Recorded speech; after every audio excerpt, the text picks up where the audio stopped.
ये है talks news network और आप देख रहे हैं पॉलिटॉक्स, राजनीति का कच्चा चिट्ठा। श्री बलवान पूनिया।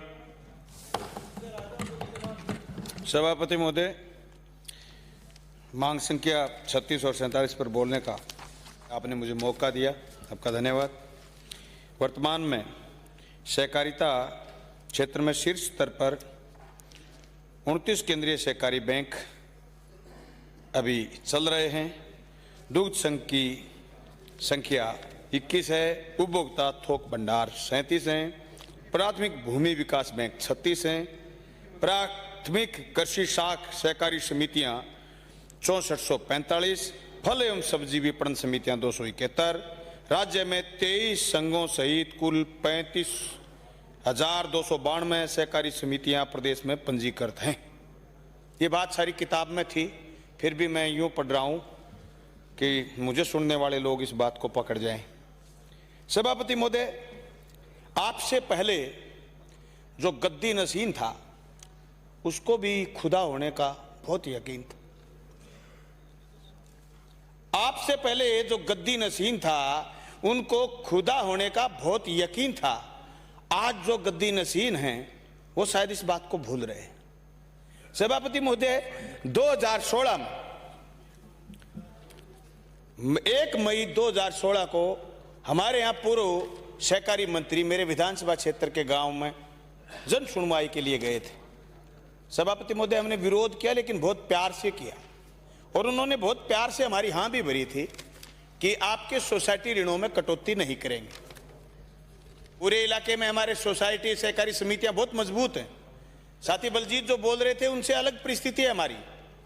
हमारे यहाँ सहकारी समितियों में बहुत लोग जुड़े हुए हैं। टाइम पर लेन देन भी 96% टाइम पर लेन देन है।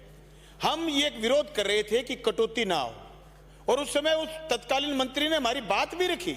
हमारी 32 समितियों में एक भी रुपया कटौती नहीं हुआ। सभापति महोदय, आज उतना पैसा दोबारा बटा नहीं है कर्ज माफी के बाद। सभापति महोदय, यहां सदन में जब कोई आदमी आंकड़े गलत पेश करता तो थोड़ी टोका टाकी भी हो जाती है, तो लोग यूं कहते हैं आप उसकी पक्ष कर रहे हो, आप उसकी पक्ष कर रहे हो।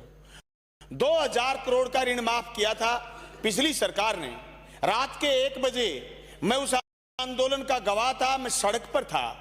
रात के 1 बजे पूर्व सरकार के कैबिनेट ने कहा था कि हम आपके ऋण माफ करेंगे 20,000 करोड़ और टारगेट रखा 8,000 करोड़, माफ किए 2,000 करोड़ और इस सरकार ने मिलाकर के सारे ऋण माफ हुए 8,000 करोड़ के करीब।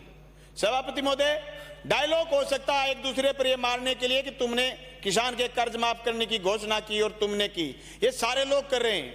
लेकिन मैं ये कहना चाहता हूं, जैसी मेरी बहन शकुंतला की चिंता थी, आज यस बैंक फेल हो गया, उसको कौन खा? किसी की एक आदमी को पकड़ा, यश राणा को, उसकी बेटी को विदेश नहीं जाने दिया। इसके अलावा अखबार में कुछ नहीं आया। लाखों करोड़ रुपए लोग लेके भाग गए। हिंदुस्तान का किसान अगर उसकी 1 लाख रुपए केसीसी, अगर जो बिना ब्याज का ऋण है सहकारी बैंक का, वो तो टाइम पर लेन देन के बाद कोई दिक्कत नहीं। लेकिन अगर किसी ने केसीसी सहकारी बैंक से लिए, हालांकि इन दिनों में बंद कर रखी है, बैठा बिठा रहे हैं जानबूझ के। जो बैंक कॉमर्शियल बैंक हैं उससे ज्यादा सहकारी बैंक कर सकता है, लेकिन नहीं कर रहे क्योंकि एक लड़ाई है समितियों के बीच और बैंक के बीच। बैंक ज्यादा काम नहीं करता, काम करती है समितियां। समितियों के पैसों से बैंक चल रहे हैं और बैंक वाले पैसे उसको ठगा देते हैं जो वापस भरता नहीं है। जो सारी देनदारियां हैं वो टोटल के टोटल सहकारी बैंकों की, समितियों की देनदारी नहीं है। फिर भी समितियों को कमजोर करने में अपेक्स बैंक लगा हुआ।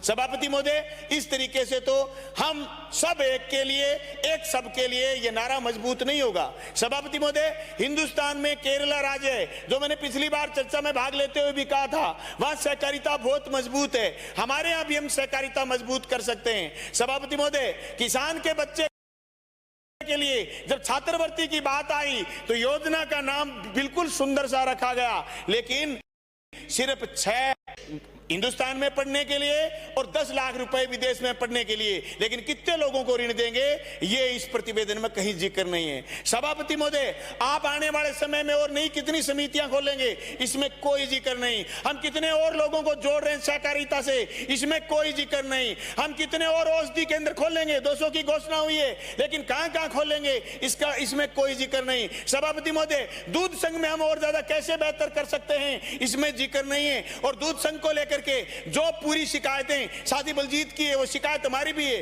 हनुमानगढ़ जिले का एमडी जिस पर जांच बैठी थी, जांच में दोषी पाया गया, लेकिन आज भी वहीं बैठा है। सभापति महोदय, अखबारों में लेख लगते हैं कि दूध फर्जी है, दूध नकली है, दूध में मिलावट है। ये मिलावट हमारे यहाँ इतने जोरदार सहकारी में उत्पाद थे, उन उत्पादों को भी लेके ये मिलावट बैठ रही है, इसलिए सहकारिता से भी विश्वास लोगों का टूट रहा है। सभापति महोदय, हम सब 200 विधायक, हमारे से पहले के विधायक, सारे लोग इसमें सहकारी बैंक में खाते खुलाएं। मैंने पिछली बार भी मांग की थी, अब फिर मैं मांग दोहरा रहा हूं। अर्बन बैंक में रेलवे के कर्मचारियों तक के खाते खुल सकते हैं, तो फिर राजस्थान के 7 लाख कर्मचारियों के खाते बैंक में क्यों नहीं खुल सकते? सभापति महोदय, क्यों हम राशन के डीलरों की शिकायत सबसे ज्यादा अगर विधानसभा में पर्सन लगे तो खाद्य सुरक्षा के लगे, खाद्य सुरक्षा में राशन डीलरों की शिकायत हुई है। सभापति महोदय, डीएसओ से लेकर के ईआई तक की शिकायत हुई है। क्यों हम इसको सहकारिता से जोड़ नहीं पा रहे हैं?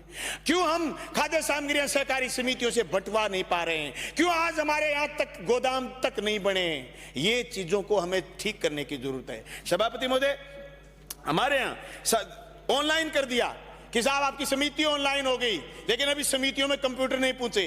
बायोमेट्रिक मशीन पर अगर किसी बुजुर्ग किसान का अंगूठा नहीं आया, जमीन उसके नाम है, वो 80 साल का है, भूमि का विभाजन नहीं हुआ, बायोमेट्रिक अंगूठा नहीं आने से उसको ऋण नहीं मिल रहा है। इसका समाधान तो सहकारिता विभाग को जरूर खोजना पड़ेगा। जिस किसान को पिछले कई सालों से आप ऋण दे रहे थे, सिर्फ इसलिए कि आपका अंगूठा नहीं आ रहा, अजी साहब काम करते करते अंगूठा घस गया, अंगूठे की सारी नसें घस गई, इसलिए नहीं आ रहा, उसकी गलती नहीं है। इसलिए हम सोचते हैं इसका समाधान आप करेंगे। सभापति महोदय, बैंकों में जो हिस्सा राशि काटी गई है, उस हिस्सा राशि का 4% मार्जिन मेरी मांग रही कि सहकारी समितियों को दी जाए। सभापति महोदय, जो हमारे यहाँ सभी समितियों के जो 500 एमटी तक के गोदाम बनाए गए हैं, वो हर गांव में बनाए जाएं ताकि गांव में फसल का भंडारण हो सके। सभापति महोदय, हमारे यहाँ जो बैंक द्वारा 1.5 लाख रुपए से ज्यादा के लोन किए जा रहे हैं, वो लोन समितियों के मार्फत किए जाएं, ताकि जिस तरीके से 96-97% समितियों की वसूली रही है,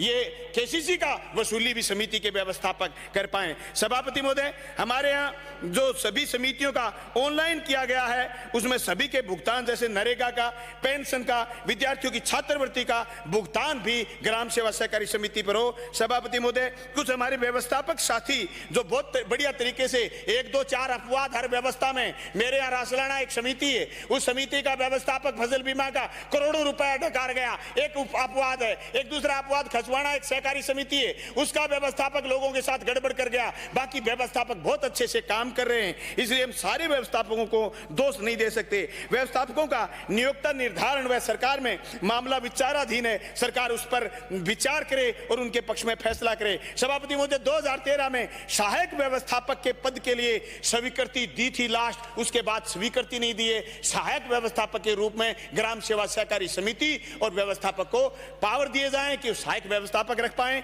व्यवस्थापकों को 9/18/27 का लाभ दिया जाए, व्यवस्थापकों का वेतन निर्धारण किया जाए। कई व्यवस्थापकों पर ऑडिट आई हुई है कि साहब आपने वेतन ज्यादा ले लिया, लेकिन कोई नहीं बता रहा कि आप वेतन कितना ले सकते हो, इसलिए उनका वेतन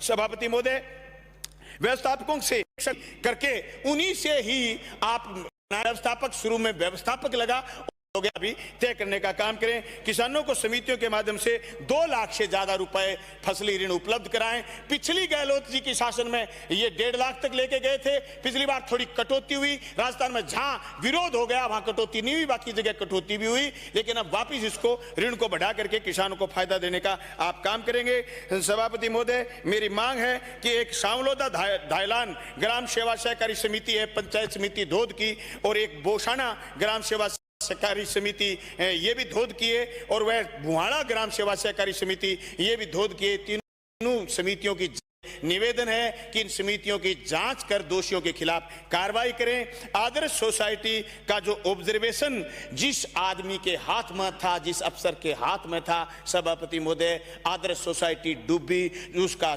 ऑब्जर्वेशन कौन कर रहा था? जब तक बलजीत का जो दर्द है, हम लोगों का जो दर्द है वो ये है, जिन लोगों के हाथ में ऑब्जर्वेशन था उनको हमने कुछ नहीं कहा, इसलिए चीजें धीरे धीरे धीरे धीरे डूबती जा रही हैं और हम बचा नहीं पा रहे। हम जैसे निहत्थे से होते जा रहे हैं। हमें निहत्थे होने की जरूरत नहीं, गलत को गलत और सही को सही कहने की जरूरत है। सभापति महोदय, मेरे इस विधानसभा क्षेत्र में सहकारी समितियां बहुत मजबूत हैं, इसमें कोई दो राय नहीं, लेकिन हम चाहते हैं कि इनको और मजबूत करने के लिए जो 2-3 सुझाव हमने दिए हैं, इन सुझावों पर सरकार गौर ये करे। है टॉक्स न्यूज नेटवर्क और आप देख रहे हैं पॉलिटॉक्स, राजनीति का कच्चा चिट्ठा।